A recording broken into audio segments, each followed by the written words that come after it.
you guys? I know they haven't brought the cocktails out yet.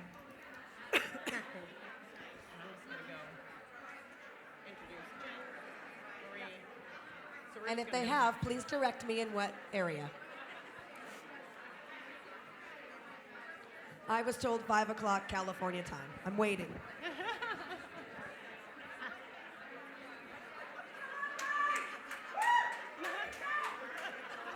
She's crazy. Was that for cocktails? Oh, that sounded like cocktails. All right, guys. It is 3:46. We are 1 minute behind schedule. Please come have a seat. 1 minute. Is it? No.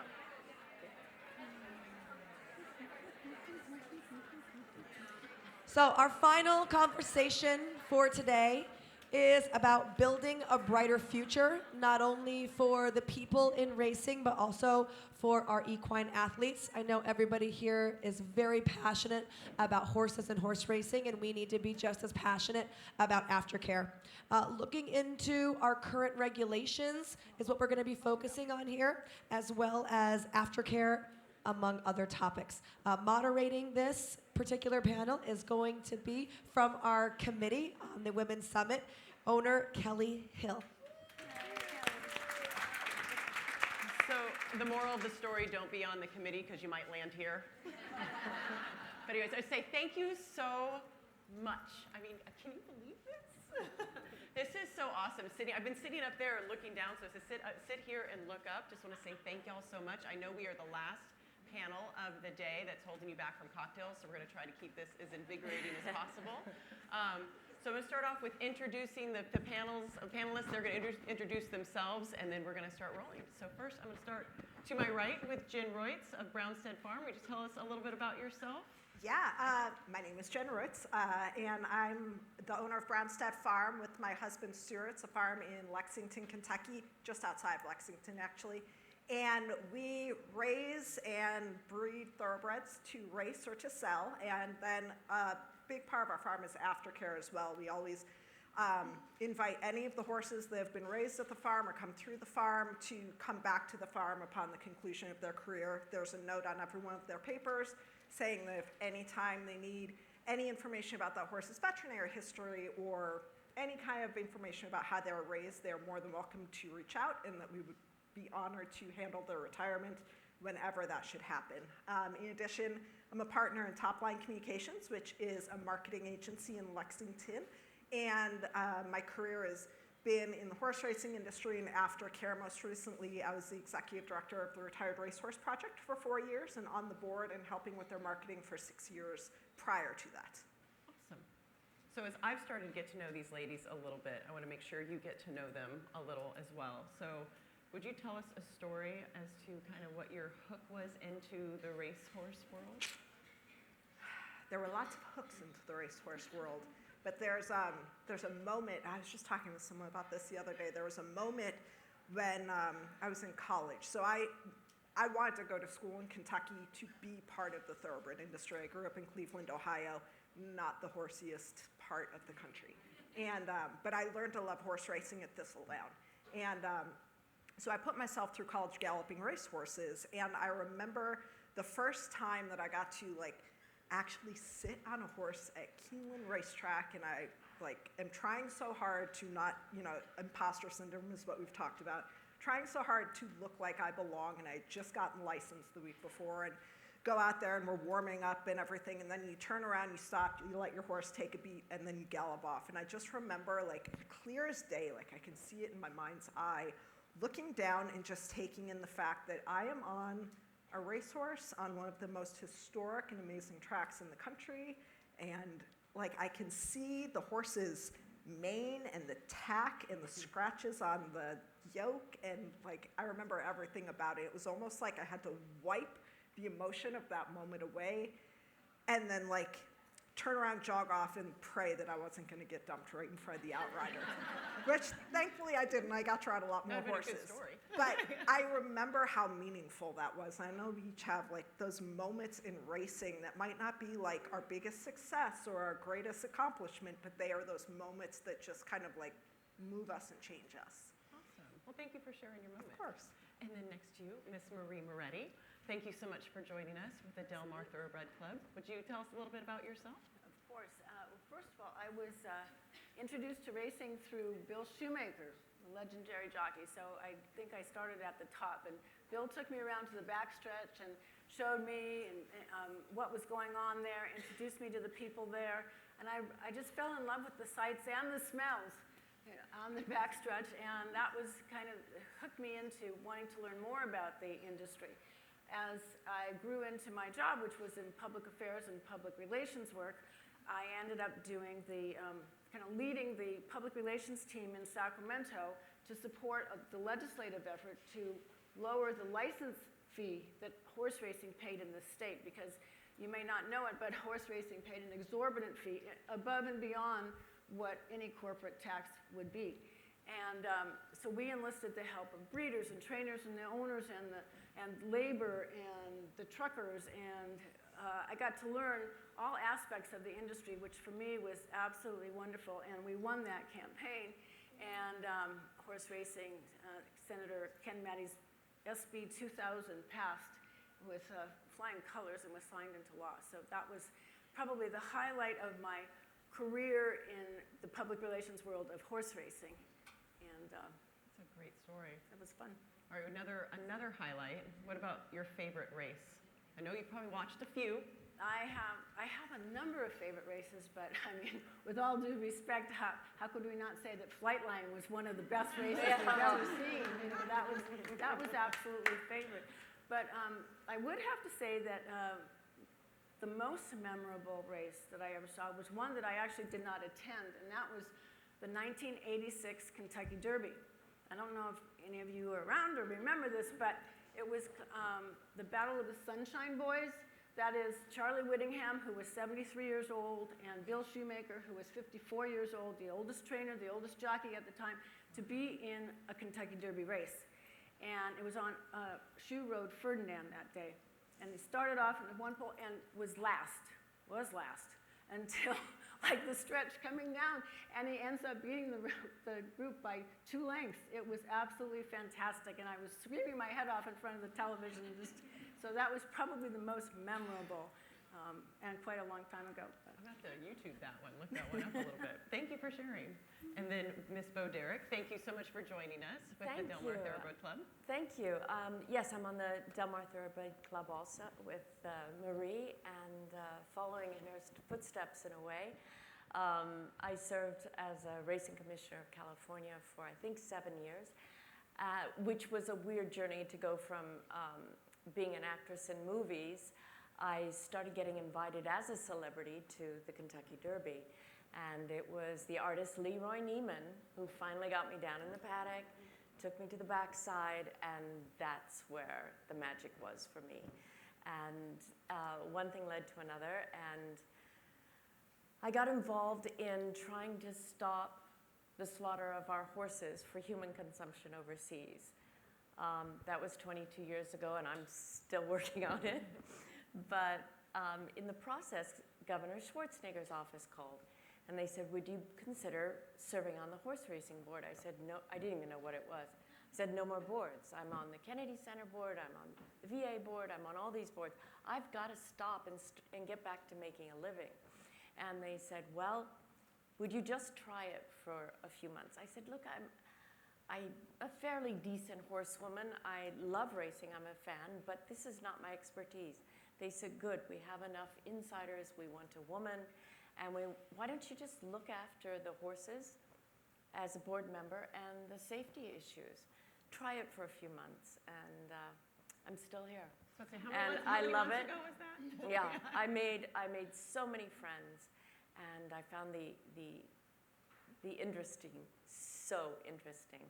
And making change is not easy, but once you get a change, a reform that's good for the business, it's as though there was never a problem, but the process can be very emotional for people. You know, this business, it's not only that people are set in their ways, they're also very suspicious. You have trainers who wear the same underwear, not just the same tie that they won with. So you're dealing with a lot of emotional aspects. How do you know that? Oh yeah. Yep. Yes. All right, so a question for you. Yes. What about your favorite jockey? Is there a jockey that stands out that you like? Yes, Or liked? it was Mike Smith when he rode Zenyatta in the Breeders' Cup. And that is my very favorite race. And you have to understand, I was very new to the board at that time. I'd maybe been on the board 2 months, so I'm trying to learn the industry and listen to as many people as I can. And she was my horse. From the first day I saw her in the paddock, she was my horse. And all day, people, especially men, kept saying, "Who's your pick?" "Zenyatta." "Who's your pick?" "Zenyatta." And all day I kept getting, "Oh, that's because you're a girl." Right?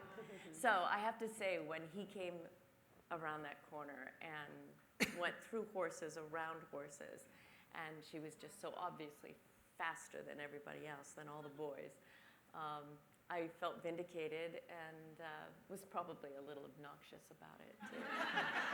As you should have been. Yes. And last but definitely not least, Miss Shannon Kellie of the Jockey Club Safety Net Foundation. Would you give us a little bit of your background? Yeah. Hi, everyone. Shannon Kellie. I work for the Jockey Club, specifically for the Jockey Club Safety Net Foundation. I've been there almost a decade since I graduated college, so it's been a run. But I come from a horse racing family. So my grandfather was a Hall of Fame horse trainer. My dad and my uncles were horse trainers. I have uncles and cousins that are horse dentists, blacksmiths, agents, a couple of different jobs, a few jobs. All of them hands-on, very involved in racing. So it's been kind of ingrained in me from the beginning. So would you say you've had a lot of horses in your life then? Yeah, just a few. Was there a favorite? Yeah, so my grandfather owned and bred his champion Evening Attire. I think that there are a couple of messages that come with that horse. Number one, he ran through his 10th year. So he had a really long career. He made over $2 million. My dad was actually the original trainer before he decided to go into the more business side and work in the racing office. And then my uncle took over training the horse. So at that point, my grandfather was in his 80s and he had a whole career behind him. And this was kind of like his final, like the sunset of his career and really, to be honest, his life as well. And he would watch all the races from home because at that point going to the racetrack was a little difficult. And it was just so amazing to see this horse, and he would always come from behind. He was a gelding, and it was just an amazing experience. And my grandpa used to say, like, he would go home and cry and like think how could he be so lucky? And he had so many milestones, and for that to be it, I think it was because it was a family affair, and it was really like his last big champion. So it meant a lot to our family to all be there for that. That's great. Thank you all for sharing your stories. That was awesome. So we have something a little different with this panel. We actually have a fifth panelist. She's not here. But if we can roll the tape. I've been waiting all day to do this. Roll the tape. Hello, everyone. My name is Lisa Lazarus, and I'm the CEO of the Horse Racing Integrity and Safety Authority. As I'm sure many of you know, HRWS was created by Congress in December 2020, and its job is to make racing safer and fairer. And that's what we're trying to do. I'm really delighted to have the opportunity to address you today at the inaugural Horse Racing Women's Summit, and I thank the organizers for including me. I really wish I could be there among so many impressive women in the industry. But with HRWS so early in its development, my to-do list is exceptionally long. But I do hope, truly hope, this is the only horse racing summit I ever actually miss. So at the end of the day, HRWS's mission is to make horse racing better through the lens of safety and integrity. And it occurred to me when reading the summit's goals that we are partners in this mission of making horse racing better. Although the summit is growing it from the lens of removing barriers, empowering women, building inclusivity and leadership, mentoring, and of course, building and growing the sport. Horse racing is an incredible sport with so many extraordinary men and women working together. But if we collectively meet our goals, the net effect will be a more professionalized, inclusive, vibrant, safer, and fairer sport, which will set us up well to compete with the many attractive candidates out there that are vying for the attention and dollars of our fans, and especially our customers, the horse players. But since we're at the Horse Racing Women's Summit, I wanted to share with you and tell you a little bit about the amazing women that we have working and supporting HRWS. To start, I feel incredibly privileged to have a board that has appointed me and entrusted me to be the first CEO to lead HISA. On our board, we have two extraordinary women, Dr. Sue Stover, who's the professor of veterinary anatomy at the UC School of Davis in veterinary medicine, and she leads the racetrack safety committee. And we have Ellen McLean, who's the former CFO and COO of NYRA, who's also a very important board member. On our committees, we have Dr. Lisa Fortier, who's a professor of equine research and surgery at Cornell. We have Dr. Mary Scalay, the executive director of the RMTC. And of course, we have Ann McGovern, a longtime racetrack executive who is leading our racetrack safety initiative for HISA. And you'll see in the sort of coming weeks and months that since HISA appointed the Horse Racing Integrity and Welfare Unit, which is our independent anti-doping agency, there are a number of really important and impressive women who are leading and supporting that initiative. So I've had the opportunity to meet many of you over the last 6 months since I took this job, and I've been generally inspired by your work, your stories, and your passion for racing. I have to admit, though, that I'm on, as I'm sure many of you can imagine, I'm on many, many Zoom calls, and I can't help myself when I'm on some of those Zoom calls when we've got like 16, 20, 30 boxes of counting how many female faces I see in those boxes, and sometimes doing fractions afterwards to see what our percentages are. So I really am committed, and I know we can do it together, to really grow our Zoom boxes on these meetings within our industry. I also wanted to say that seeing how you all carry yourselves in this industry, especially as the sport remains primarily led by men, has made me feel welcome and included. And I have no doubt we can work together to welcome even more women into our industry. And HISA's hiring as we grow. We'll soon be posting various positions on our platforms, so please, look out for that and join our team. Now, I want to speak a second about the panel that I'm very sad to be missing since I can't be with you today. The experts you're about to hear from are going to talk about the future of our great sport from an integrity perspective, a topic I spend much of my time focused on as the CEO of HISA. I want to speak a little bit about this panel and how impactful I believe it will be and can be.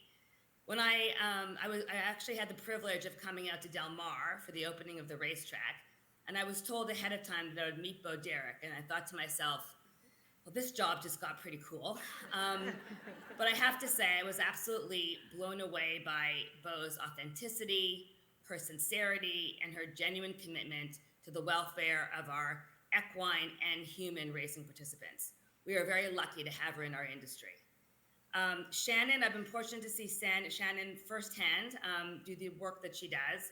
Her contribution to horse racing with the Safety Net Foundation is simply inspiring. Shannon, for me, is the perfect example of what women can achieve in this industry. Marie, Jen, and Kellie, I have not had the opportunity to meet with you yet, but your impressive background and accomplishments speak for themselves and give me hope that women will continue to have opportunities to lead in this industry. I hope to see all of you on my Zoom box on my screen very soon. So just a couple of minutes about HISA's updates and what we've been up to. The racetrack safety program launched on July 1, and at that time, registration was really our key focus. And I'm pleased to say and delighted to say that we have more than 40,000 horses registered and more than 35,000 people. People are signing up for HISA, we're enforcing our rules, and we are running. We are in business since July 1. We created the Horse Racing Integrity and Welfare Unit that I mentioned a moment ago in early May to lead our anti-doping initiative and program starting January 1, 2023. We will be starting the education element of that program very soon, and we'll be ready to deploy it in January. So you'll be hearing more of that certainly in the coming months. Change is hard, and so we do have our battles to fight, but they are critical battles for the future of our sport, and so we will not back down. So yes, the future of our sport is bright, not only because of the hard work so many have taken to make HISA a reality and to support it and to drive meaningful change in racing, both in safety and integrity, but also because of your collective efforts to make our sport a more welcoming and inclusive place for female fans and potentially racing participants alike. I'm really so thrilled the summit exists, and I can't express how disappointed I am to be missing it today, but it'll be the last time that I do. Thank you all again for all you do for racing, for your partnership in making our sport safer and stronger, and for welcoming me with open arms. I'm particularly indebted to the organizers for creating this forum, because it is so important that we find opportunities as women to work together and support each other. So thank you for everything. Keep doing what you do. Have an amazing conference, and I hope to see you on a Zoom box very soon.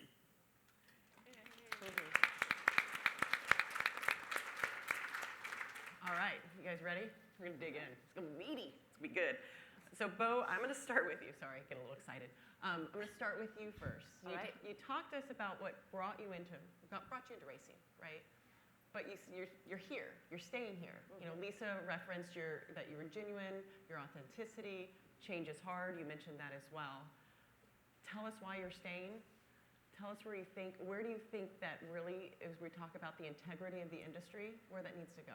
What does it mean? I guess I should go back to when I first joined the board, and as I said, I wasn't really sure what I was getting into and if it would be a fit, if I could contribute anything to the industry. In California, I had no idea. And when I got there, it was discouraging. We had just had mandates to put in synthetic tracks, but we had 3 different tracks going in. It was very confusing. Horsemen were really afraid and nervous about it.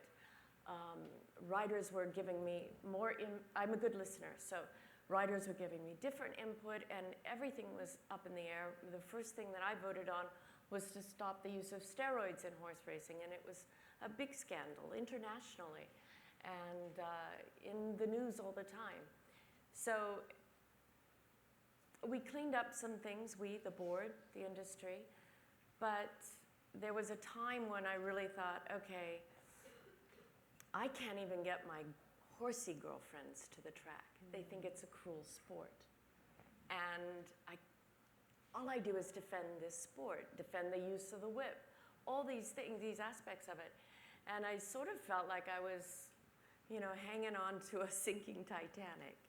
And that the industries, like so many other sports where we use animals, is in the last days. But I'm really encouraged because in these years, a lot of reforms have happened. Racing at certain tracks, for sure, is very safe. There are virtually no more drugs in racing in certain states and certain tracks. And so I feel really good about it. And the proof is the fan base is up, the gaming is good, and it's quite healthy. And I'm encouraged. Okay, good. What's keeping you in? Yeah. What do you think, Marie? Playing off of what Bo said, the rules that California has instituted are really those that have been copied a lot by HISA. The transparency that we have in California is second to none. Our injury rate has gone way down. As a matter of fact, Del Mar this year had, thank you God, no catastrophic injuries. That's something to be seen. I know that there's a lot of naysayers in states who are suing. They don't want to be part of HISA. But to take an analogy, because you reminded me of when you said steroids, it reminded me, if you think about Major League Baseball, now this is a pastime that's been going on in this country, actually not as long as horse racing, but for a long time. They have had their issues with steroids, and I had a friend who is a former Major League Baseball player. And so I called him and I said, talk to me about integrity in baseball, because I want to see if there's similarities between what you've got going and what I've got going over here in horse racing. And indeed there were. He said, well, when the steroid thing came out, we heard whispers about it. And it got louder and louder and louder until Congress had to come in and enacted all kinds of regulations against the industry, including a new commissioner, et cetera. Then and so it took baseball a long time to get situated with putting their rules and regs in place so that everyone would play on a level playing field. And the same with their issues with I think they call them sticky substances, and of course, the Houston Astros syndrome. I mean, these kinds of things, they put horse racing to shame. But that doesn't take away from the fact that we need to clean up our industry. And I think that if we do on a federal level, and HISA took almost 10 years to come into effect, if we can get the general public to understand that, and perhaps the naysayers could get together to advance and preserve, put some money into the marketing, national marketing, get the general public in. I mean, there's a lot of people who love horses, and there's a lot of people who don't understand about horse racing. And I think that could be a step right there to help them.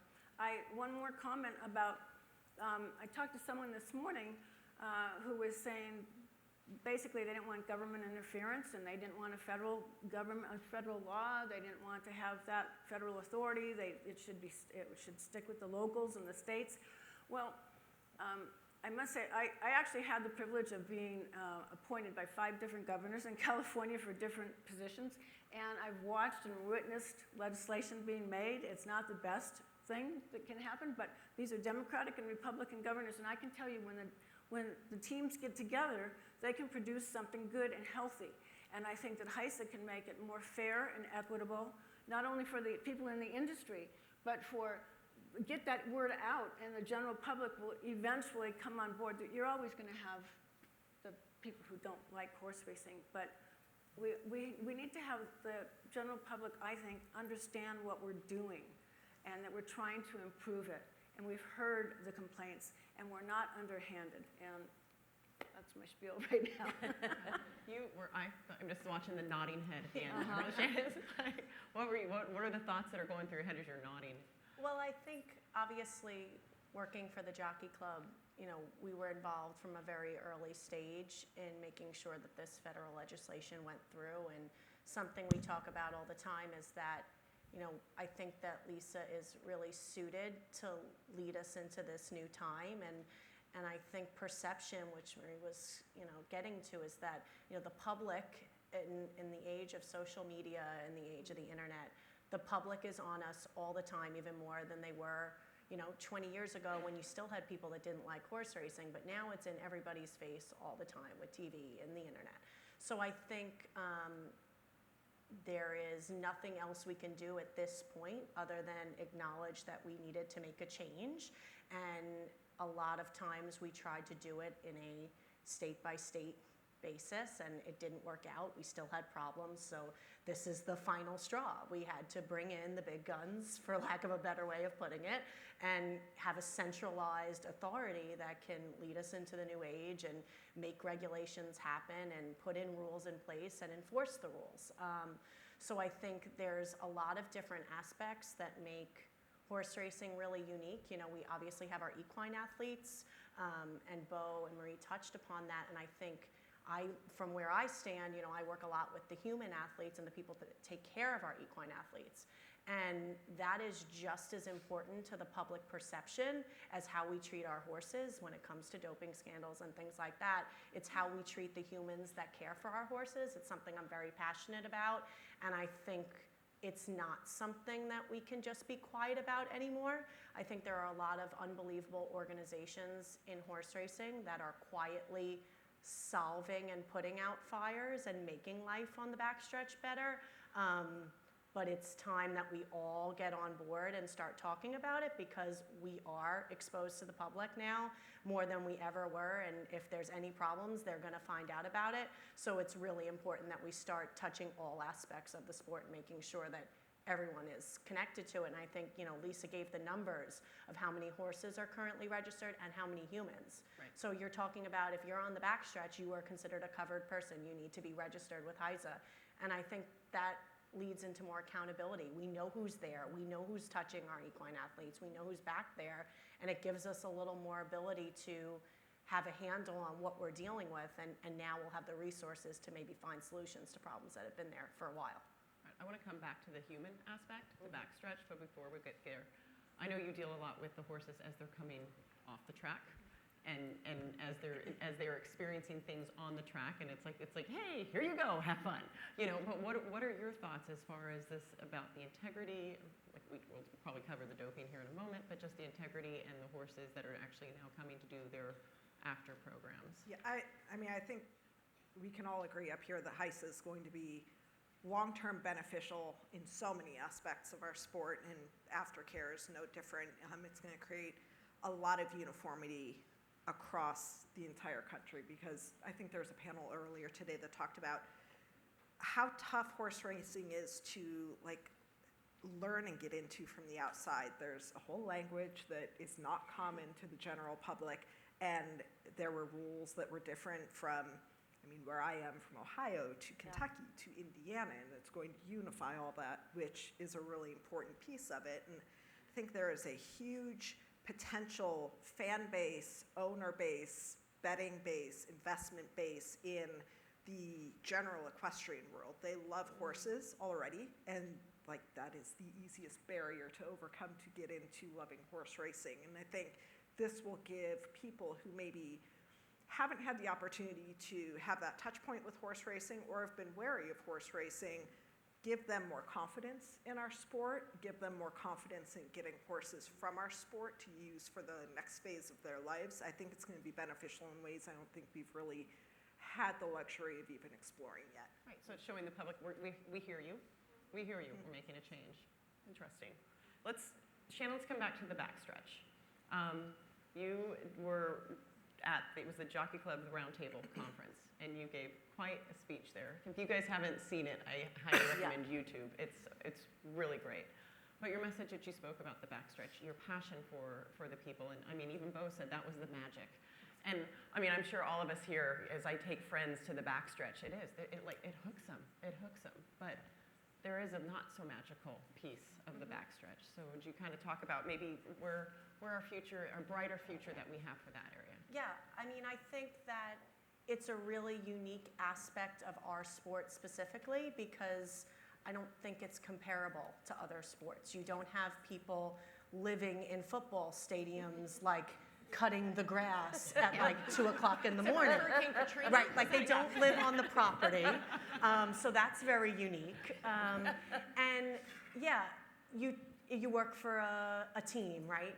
Well, unless you're involved in the actual game operations, you're not traveling on a regular basis with the team. If you work at a certain stadium, you're not going with them every time they go to another city. That is very unique to horse racing. If you're a groom for a horse, or you're a hot walker, or you're the exercise rider, or you're the jockey, you are traveling with that horse, and the trainer as well. So I think, it's not a you go to work, you go home type of job. So something I touched upon at the roundtable was this nomadic, uncertain lifestyle for all the participants, specifically the backstretch community.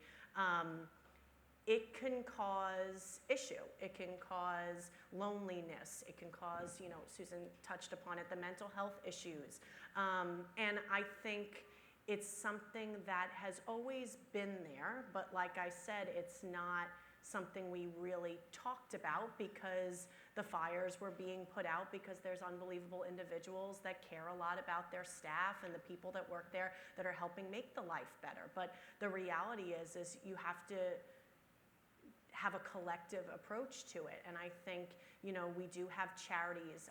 A story I kind of always tell when I'm describing what the safety net does is, what other industry has to have a charity for its workers in times of need. Now you have national charities that help with diseases and research and care for people in national emergencies and things like that. But what about our people that are dealing on a daily basis with need, that we have charities within our industry helping with that? That's not the greatest optics, I think. But I think what it does show that is positive is that there are a lot of people that want to make a change and to make the life on the backstretch better. So I think our current issue right now is that there is a significant percentage of the backstretch community that is dealing with need, financial, basic living need. Most of that we saw because of COVID was food insecurity. That's a nationwide issue. That's not specific to horse racing. So I think that my goal, my hope for the future in dealing with that issue would be bringing all of the people to the table to find a solution. So I think making sure that people who don't deal with that aspect of horse racing, that don't see it, are aware that the problem is there, whether they can see it or not, and come up with an approach. That doesn't mean that that person is responsible for the solution, but like we've talked about on all the other panels, getting people together with a voice in a room and talking about options, I think is the best way. And so, people like this? People like this. People So like even- women? Yes, I think because there is that, we talked about women and the emotion factor, right? It's been our hindrance when it comes to men saying, oh, you're too emotional, but it's also our most positive aspect because we can, what I do is emotional. Talking to people on the backstretch community that are struggling for various reasons can get a little dark sometimes and very emotional, but I think that emotion is what leads us to want to make a difference for the greater good, which Susan talked about, and doing better and making change. And I think that is something I'm passionate about, and I know it's an issue that we're kind of keeping quiet, but I think if we get together and everybody has to be there, because if it's just the same people putting out the fires and coming up with solutions, the long term doesn't change. We're just going to keep doing it over and over. Right. So Bo and Marie, do you discuss the backstretch at all on the board, the Del Mar board? Does that conversation happen? Like, what are some of the conversations, the topics? Well, first of all, I think that Del Mar, and I'd like to point out that Ann Hall and Kim are here from Del Mar, and everyone works hard to make sure that the living conditions are not only proper and healthy, but as best as they can possibly be. And there's a lot of input from the people on the backside. And I think what you were saying in terms of the passion that the women feel, I think the passion is there from the men as well. I really do. Because now they have a different perspective. Let me not get that wrong. But wouldn't you agree that Del Mar is at most, without the people on the backside, without the horses, and people who take care of them. And the people who take care of them are the ones comforting the horses and doing a lot of training and socializing with them. They're the ones giving them the love constantly and being up with them all night, exercising them. It's really beautiful, and women do really well at this. Absolutely. I think women should have a big place at this table. I think we have it's not just a bunch of male athletes trying to get a hole in a basket or a ball in a basket. These are gorgeous creatures, very, very sensitive creatures, and I think women, from the top of the business all the way down to actually handling the horses, you can see they have a lot to offer. Absolutely. So one of the things that we've just kind of been talking about is the public perception. And Lisa talked about a fair sport, an inclusive sport. We have come through the last couple years as far as we talked about no more steroids. Somehow things continue to slip through the cracks, I guess you'd say, with Medina Spirit in 2021. In 2020, we had the 27 indictments of doping. So just kind of thoughts. I know this is kind of a little deep, and I know we might not be the most qualified to speak this, but just some thoughts as to how do we approach this subject? You're looking at me? Yeah, I am. My public relations. Because you have a great jacket. It's a great jacket, so I can't help but look at you. Let me put on my CHRB hat, okay? Because I think that's a good way to look at it. And Jen mentioned the word uniform and conformity that Shannon mentioned. And I think that one of the key things about HISA is that once these uniform regs, the medication regs get out, that will help. The scandal, the huge scandal of the 27 people, that was actually uncovered by the FBI. I mean, this is major. This had when I read about that, it was reminiscent of, oh my gosh, this is something that you hear in a storybook about the mafia doing something horrible, which, it's very akin to that. Parks the other day, again, electronic devices and doping. That it's something that we need to be absolutely the most diligent we could possibly be, and the criminals, and they are criminals, need to be punished. And I think that having uniform regs will help that. Medina Spirits was nothing short of a tragedy. And you can, however you feel about this issue, the trainer was given a sentence. He was paid his fine, given a suspension. Then another sentence from Churchill, and then another sentence from New York. Is there uniformity in that? I'm not an apologist for anyone, but I think that at some point in time, if it hadn't been, I mean, my personal opinion, if it hadn't been this high-profile trainer, if it had been someone who had perhaps only won a couple of races, would they have gotten the same? I don't know. I don't personally think so. And I think the HISA will be something that will be imperative so that all the states will know, all the people will know. You do this, and you're not gonna get your hand slapped. You might get kicked off the track for good. You might get kicked off the track for 2 years. You might get a 90-day suspension. But you will know what you're gonna get. And I think that that is one of the things that will, going back to what Shannon said about the perception. Perception is reality in today's world, whether we like it or not. And integrity in horse racing is something that we all need to focus on. And I think women can take a lead on that too. So, go ahead. I was going to say, I think on that topic that you're talking about, perception, I think there's a piece of that that's incumbent upon all of us too, because so much of what the general public's perception of horse racing is comes from the media and social media. Absolutely. And this is not unique to horse racing, but in the horse racing industry, whether it's people who work professionally in the industry, or owners, or fans of the industry, or people on the periphery, people who dislike horse racing, they are very vocal about discussing these topics and inserting opinion as facts. And that's an issue across the board, like I said, very much outside of horse racing too. But if we are thinking of ourselves more as ambassadors of horse racing, and we're here because we care about the sport, being more mindful of how we interact publicly on social media and on these topics, and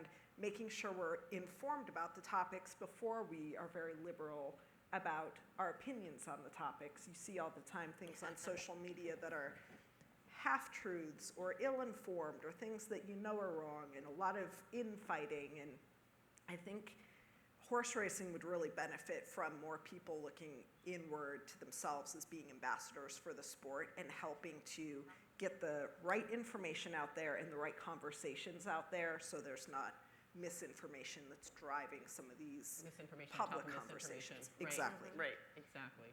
So we would talk about, there's another thing that you handle specifically with your business and your passion. It's talking with the public perception of these horses after the track, right?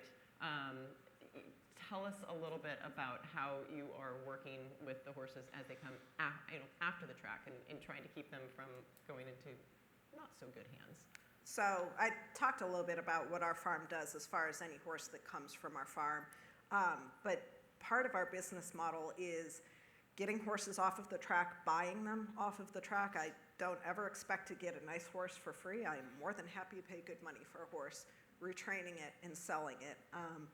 Aftercare is a huge part of the industry, but I'm not sure that it gets the same level of respect as the other sectors of the industry. I have made this joke before, and I hope I don't offend anyone by telling it here.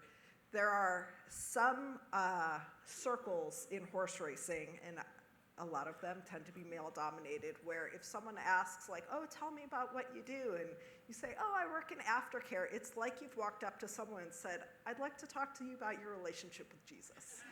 Like, it's just... Do they run the other way? Don't run from the Lord! it's not always the most enthusiastic, like, tell me more for 20 minutes. And that's not always the same when you're like, oh, I'm a consignor, I'm a breeder, I'm a horse owner, I'm a trainer. Why do you think that is? Because aftercare has been looked at as a charitable component of the industry. It's the feel-good kind of thing. And there are so many worthy nonprofits under the TAA banner, under the TCA banner, that do a really good job of transitioning these horses or helping these horses who are in need coming off of the track. But they cannot absorb all of the horses that are retiring every year. There was a study done in Australia that put percentages to every aspect of horses transitioning off of the track. And if you apply those percentages to the American numbers as far as how many horses make starts per year, how many horses make repeat starts per year, how many horses are bred per year, and so on, you can estimate conservatively that probably 12,000 horses a year are retiring from racing every year. And that is more horses than nonprofit aftercare can absorb into all of the TAA and TCA accredited and approved organizations. Nor should they have to. It should not be a charitable component. It should be part of your business model.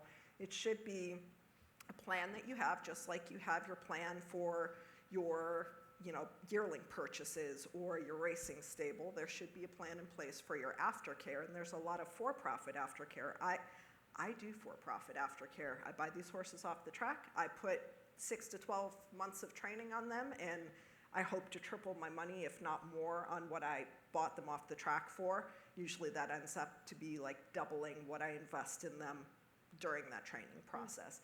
And that can be fruitful. I mean, for us this year, we had a wonky year with our foals and yearlings trying to like be homicidal or suicidal.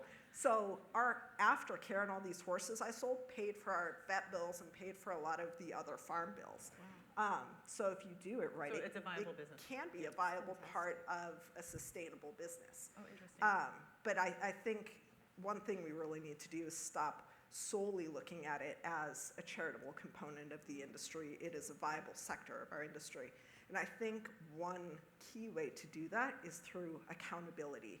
I would love to, and this is not my like epiphany idea, but I think it's an important idea. I would love to see more accountability on a horse's exit from racing, having to report where that horse goes when it is exiting racing, when it's leaving the track for the last time. Is it going to a breeding career?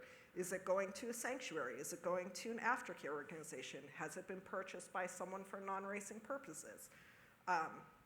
Or a million other different things it can be doing. And I'd love to also see, like we've all used Equibase, they have accountability on there for how much money a horse has won, who bred that horse, is it stakes placed, is it a graded stakes winner? If you could have a few more kind of boxes that could be ticked on there, such as, has that horse gone through a TAA accredited facility? Has that horse competed in the Thoroughbred Makeover? Or is it registered with the Thoroughbred Incentive Program? Or the Take Two program? Or is it a U.S. Equestrian Federation competitive horse? If there was that extra level of accountability, accountability makes people do the right thing. It shouldn't be their motivator for doing the right thing, but it makes them do the right thing. And B, if those horses do end up in a bad spot, there's your map to start following to figure out who's at fault. Right. Well, and I think there's someone here from Equibase, but Sorry, someone from No, Equibase. no, it's great. it really was. What do you? She just threw out some like really good little nuggets there. What are your thoughts? Someone. Well, Go ahead. I would include our permanent disabled jockeys organization. I'm also serve on the board of that, and that's an area that is considered charity, and it shouldn't be. We're talking about very specific, a rider who's injured on the track and is permanently disabled in one form or another. And this is a fund that all they can do is go around and virtually beg for money from the industry, not a lot, and they give a stipend to the riders just to help pay for some of the extras that their state and local government doesn't cover. And that should be included. My goal would be everything we're talking about. This makes the fan experience good. You can't enjoy this sport if you're worried about what the grooms are going through, about what the riders, if something happens to them, and if the horses are being neglected or not treated properly. So if we can get behind as an industry, clean up all those things so that the fan can feel good about going and enjoying a day at the racetrack. I think that's spot on, and I think the way Jen put it by saying it should be a part of your business model. It should not be considered charity. I mean, obviously, I'm a director of a charity, so I would still love if you all gave us money. But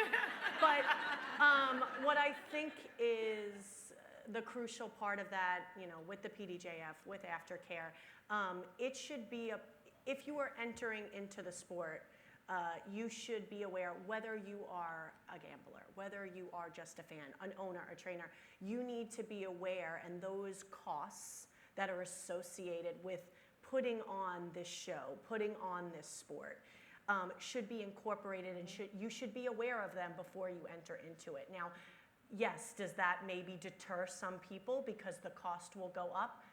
I think it will. I mean, but that is just the reality. I don't think that public perception-wise that we have to have an aftercare charity, we have to have the PDJF, I mean, all of those need to exist because there are going to be, specifically for safety net, there are going to be emergencies always that people can't plan for, that financially are beyond what even a small nest egg would have. So we still need to exist. The PDJF still needs to exist for jockeys who have career-ending injuries. But I think that just the basic need and making sure you're planning for the future, whether it's for your horse to have a safe life after they leave the racetrack, whether it's a new career or just going off and living out the rest of their life, it should be incorporated into what we're doing. Obviously, that's a bigger topic, and I think it goes to the point that I made that we need to get a lot of different stakeholders at the table to talk about it. And see what is the financial impact of this? How much is that going to cost? And really to figure out what the issues we have, because all of these, aftercare and human services, are pretty quietly kept quiet. So we need to have a better idea of what the issues we're actually dealing with are. What are the numbers? Because we don't really have a ton of data when it comes to, at least for the human services side of it. So we need to do, whether it's surveys, you know, boots to pavement. It's like what Amy said when she said, "Look, I'm going to start with," when they hired the new DNI. She said, "I'm going to start with the DNI. I need the metrics. Probably not going to like where the metrics are, but I've got to have a starting point." And so what I'm hearing from your ladies is we need to do that as well in the racing. We've got to have. We're not probably going to like it, but let's at least get a starting. You know, get a baseline, right? Yeah. I think what Jen is saying, and Bo and Shannon, I think it all can come under the rubric of integrity. And I would take it one step further, one word further, and make it intentional integrity. And let's follow it up with action. I mean, I've met a lot of marketing and PR people here, and a tremendous amount of you women are running organizations in your states. Why not start here? Why not showcase the executive women in horse racing? Let's take it a step further, and I think that we might end up finding some real results. I agree.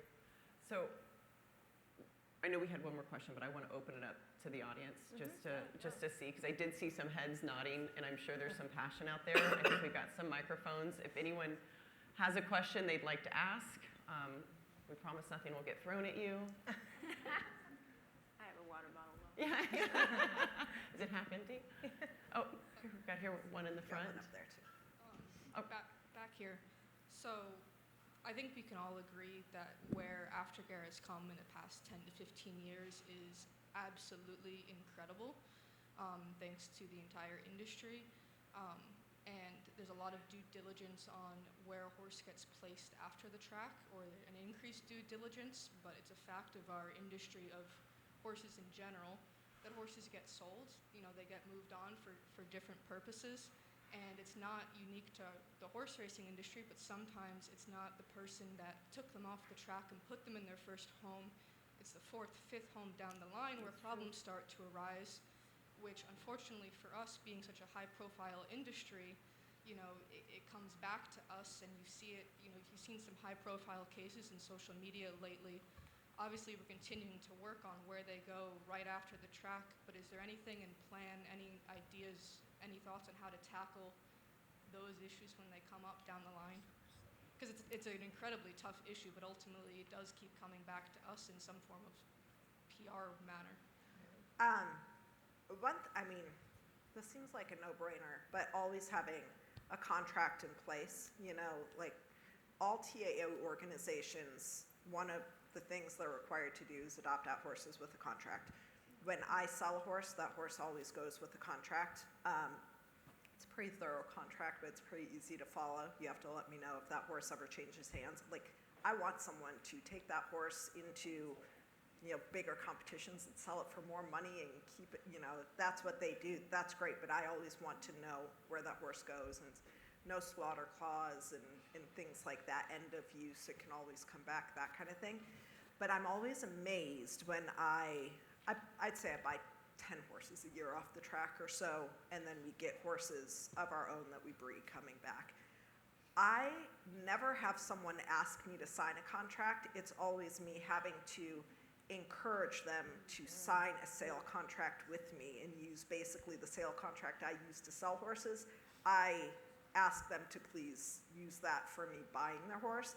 And I have to explain to them, and they get it once we start talking about it, that this will protect you if that horse 10, 12, 15 years down the road ends up in a bad spot. Someone will have violated this contract. That protects you, that protects me, that protects who I sell that horse to, because it's not feasible for horses to end up in a forever home all the time. I really hate that term because people's lives change, their riding abilities change, their horse's level of ability changes. So I never think that's a fair ask of the horse or the human, but I think that contract is really important because accountability keeps people honest. It's not foolproof by any means, but it's a good protection for our industry. Good answer. We have another question. You got a couple down here. I see Martha's hands up. Here in California, when a horse wins, thank you. Here in California, when a horse earns a purse, a certain amount of percentage of money is taken out for their aftercare for Karma, which is the facility, one of the facilities, and also the owners pay for the jockey's insurance for the course of the race. I mean, these are just some things that are included in the purse. Yeah, that's helpful. Definitely helpful. Just a comment. Yeah, thank you. No, that's great. Is there any other It's a good questions? comment. Got a question down there? So I too have a bit of a comment, but it turns into a question. So a common thread that I'm hearing, and I actually have heard this before, it's that there is a marketing issue in the sport. And I say that as a marketer within the sport. Can you clarify marketing of what? Marketing of the sport itself or something within? So, for example, with the aftercare, because I currently compete on the rated circuit with a horse from New Vocations, and I will be damned if he's not a 3-foot hunter. And he can compete with the warm bloods. He's proven that. But they hate them in the hunter-jumper community. And what marketing is being done there to change that? Marketing to USAF, to USHJA. The eventers, they don't need it. But the hunter-jumpers, I mean, it's like when I walk up to somebody at a rated show and I say I have a thoroughbred, it's like, do you want to talk about Jesus?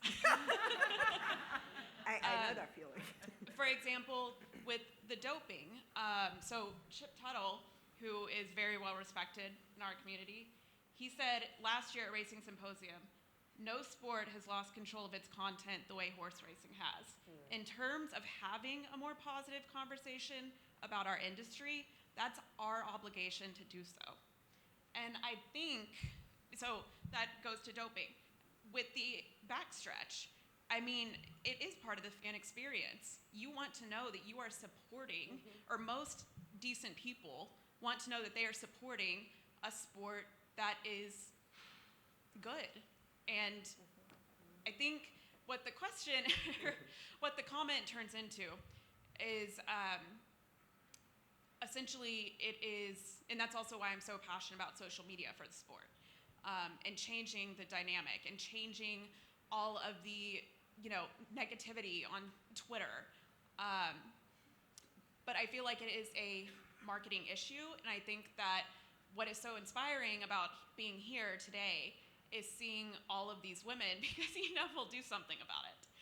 And I just want to ask what your all's thoughts are on marketing for your particular, where you're passionate about improving the sport, what you think about marketing to outside entities, bringing in the fans and the fans of Thoroughbreds. Since you started with aftercare, I'll start with aftercare, and then we can just zip on down the line. I think you are spot on with, I've experienced the same thing at rated shows, and they choose warm bloods over thoroughbreds. They do not love thoroughbreds because there's a negative connotation there. Our sport does these horses a disservice by focusing on the retired racehorse aspect of it. No one is buying a horse for the show ring because it retired from its first sport. It's great to celebrate their racing accomplishments and be knowledgeable about their pedigree and pay a ton of respect to that, but we need to be focusing on their future when we market them and transition from this idea of retired racehorse to thoroughbred sport horse. We have a website for our farm, brownsteadfarm.com, and they are not referred to as retired racehorses. I use the term OTTB sometimes just because people know what that means, but I really try to focus on thoroughbred sport horse prospect, because that is what the majority of their life is going to be. That's what the rest of their life is going to be, and that is, it's a hobby, and it's a high-end hobby. So people who have the money to buy exactly what they want do not want to buy someone else's throwaway. So if you think about it as, horses are animals and much more than a can of green beans. But if you think about it purely from a product standpoint, the racing industry is the primary market for these horses, but what product only has a primary market? It has a secondary market and often a tertiary market. And so the sport horse world, or the recreational riding world, is that secondary market, and you wouldn't market your product for the primary the same way you would for the secondary. So I think we really need to change the conversation about how we're marketing these horses, and focus on their future instead of their past. Pay respect to the past, but focus on their future. She asked about the backstretch too. Do either one of you ladies want to address that? Yeah, I think obviously when you take it from a marketing perspective, marketing your problems aren't really a good thing. But I think, we see at the safety net, what makes it such an unbelievable organization is we get to hear a lot of the stories, and like the last panel talked about,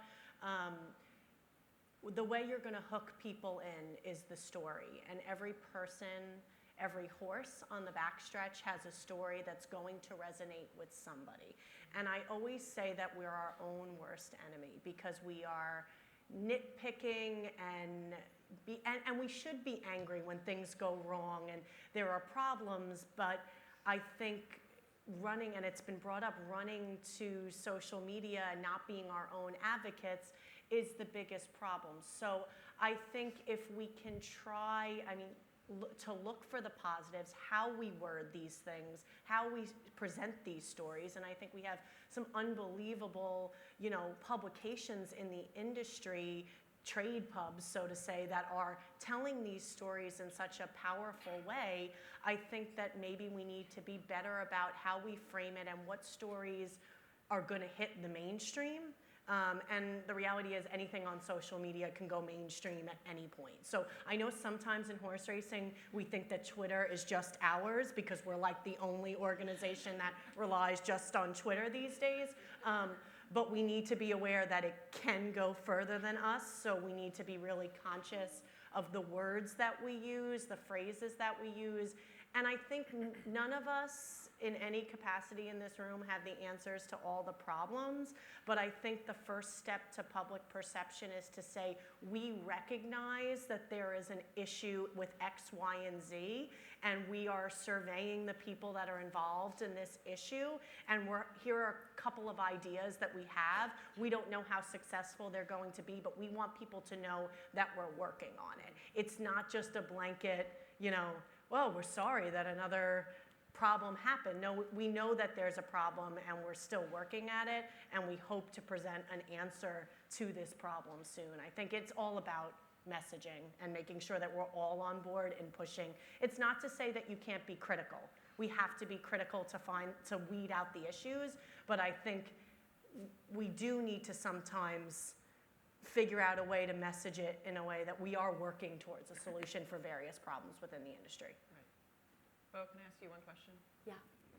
So, because this goes along with the story, I personally think this is a good story. You can tell me if it's not a good story. But did I hear correctly? Did you just invest in your first horse? You just became your first owner? Yay. My racehorse.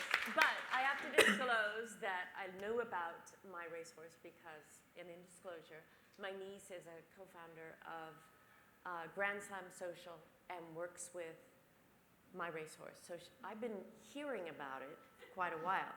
And I kept saying, when the right horse and the right trainer and you feel really good about it, let me know. I want to get involved because it's fun. It's easy. It's affordable for all of us. So I also have to disclose that I am going to be sharing my experience of being, for the first time, a racehorse owner. I mean 7 tail hairs or something of this beautiful creature. You have 7? I think I might have 7. But the excitement of it, I am going to be sharing on social media my experience, and in exchange for a very nice donation to Karma, the California Retired Thoroughbred. That's great. I think that's a story. That's a story. You've been involved with racehorse, for how long? And now you just became an owner. With all of this that's going on, you're still invested. So I think that's a good story. I have my riding horses at home, but they're not thoroughbreds. And I love them, but I love them all. Do you love Jesus This as well? is fun for me. Well, all you have to do is be at the track, and when one wins and those dozens of people come down and they're having so much fun in the winner's circle, I want to also. Well, I know there's lots more questions, but we are like 10 minutes away from y'all having a cocktail, and I heard some of you were not happy there were not cocktails at lunch, so not going to hold you back for any longer. So with that, I do want to say thank you. Thank you. What an amazing panel. And panel, please remain seated until Katie tells you what to do. I'm giving you to Katie now. Before everybody gets up, we do have one more. Am I handling it or are you handling it? Where are we at? You mean Stephanie. our thank yous? Huh? I've got the thank yous. You've got the thank I'm doing the okay, thank yous. all right. I was so confused right now. Oh, I thought maybe I already had a drink and I didn't realize it. Jeez, everybody. Lindsay, by the way, you wanted stories in racing. Bo's going to own a horse now. That'd be a great story. I'm going to send you an email.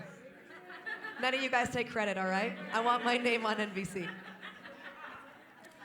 So as we wrap up today, I really hope that you guys all had a fantastic time. I thought that listening to our speakers was really inspiring and innovative, and we just appreciate the fact that everybody here gave us so much trust and faith coming out here and being a part of this inaugural event. Hopefully there'll be many more like this in the future, as well as pop-up events, maybe in your own neighborhood, surrounding some of the big races that you guys like to host at your own racetracks. Before we leave, I do want to once again just thank the committee that put this all together. Stephanie, Jody, Kellie, Shona, leading the way there. They really were the brains and the brawn behind this whole operation. And I also do want to thank Belinda Stronach, as well as First Racing here, for leading by example, championing and making space for the women in this industry. It has been so important. So thank you so much there as well. A tiny bit of housekeeping. Don't forget that tomorrow morning at 10 a.m., there is going to be a handicapping seminar led by Christina Blacker. It's going to be in the Players Lounge, which is kind of above Clocker's Corner. It's this vicinity, if you don't know, on the second floor, and it's all decked out, looks cool like this. There might be mimosas. I don't know. I'm not making any promises, but hey, show up. There's for sure going to be breakfast, and you'll get to learn a lot. There's one more thing. Stephanie, are you coming up or am I? Oh, I'm talking. Do you mind if I steal the microphone? I don't like when things go off my note card. I know. Oh, I've got this, which is really dangerous. We do, I think everyone is probably saying, let's one more, right? But I think we've got someone in the audience that might be giving a little bit of a teaser to our next Women in Horse Racing event. Oh, why is that you, Dora?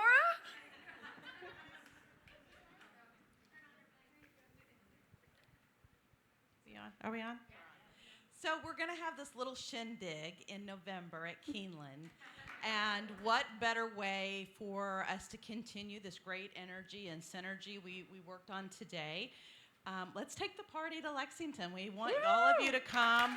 We're going to have a little pop-up event there to keep this momentum going. So we hope to see you there. It's going to be a lot of fun.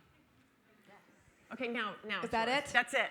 What I've been waiting to say all day, the bar is open. Thank you guys so much for coming. I really hope that you enjoyed. Thank you.